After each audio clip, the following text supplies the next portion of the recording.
you send them back? Okay. Alright, the Nutcracker.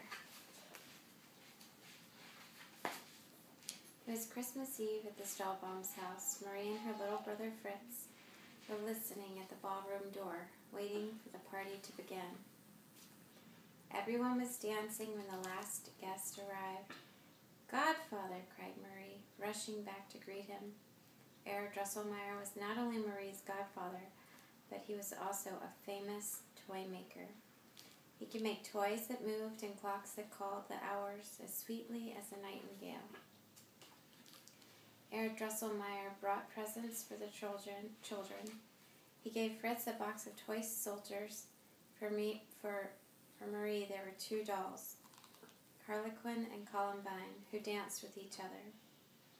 "I have another present for you, Marie," said Herr Drosselmeyer, handing her a wooden nutcracker.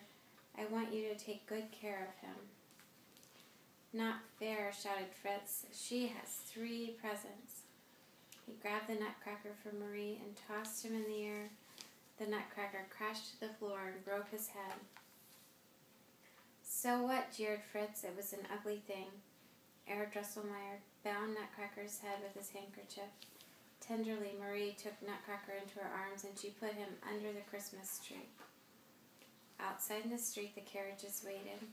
After a flurry of goodbyes, Fritz and Marie were sent up to bed. "But my poor Nutcracker's all alone," thought Marie, tiptoeing back downstairs.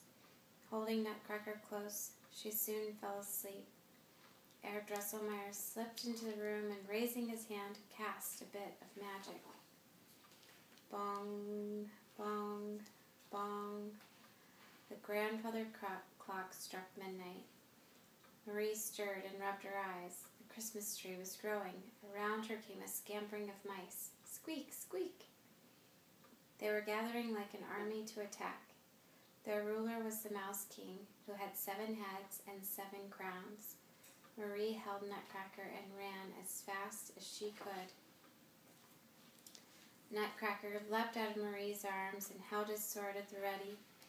Fritz's toy soldiers took their battle positions. Swords flashed and cannons fired. Boom, boom, squeak, squeak.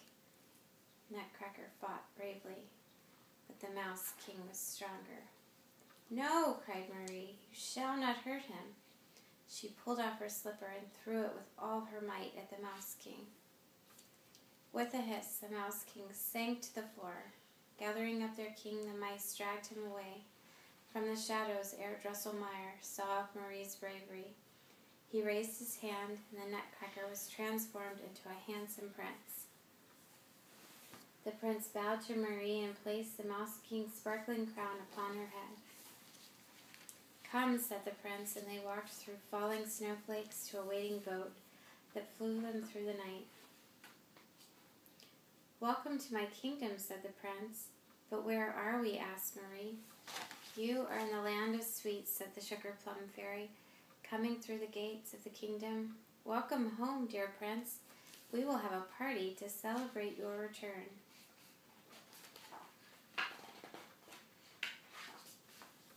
The sugar plum fairy led the prince and Marie to the seat of honor. Coffee, chocolate, Chinese tea, marzipan, and Mother Ginger and her Polichinelles danced for them.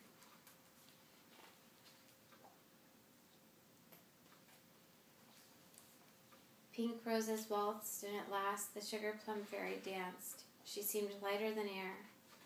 Too soon it was time to leave. As they flew homeward, Marie asked the prince, "Will I ever see you again?" The prince replied, "One day your courage and kind heart will be rewarded. Do not forget me." "What are you doing under the tree, Marie?" said her mother the next morning. "Wake up," said Herr Drosselmeyer. Marie opened her eyes and hugged her Nutcracker. She whispered, "If only you were alive, I would not care if Fritz said you were ugly. I would love you anyway." Herr Drosselmeyer raised his hand, and Nutcracker again became the Prince of Fairyland.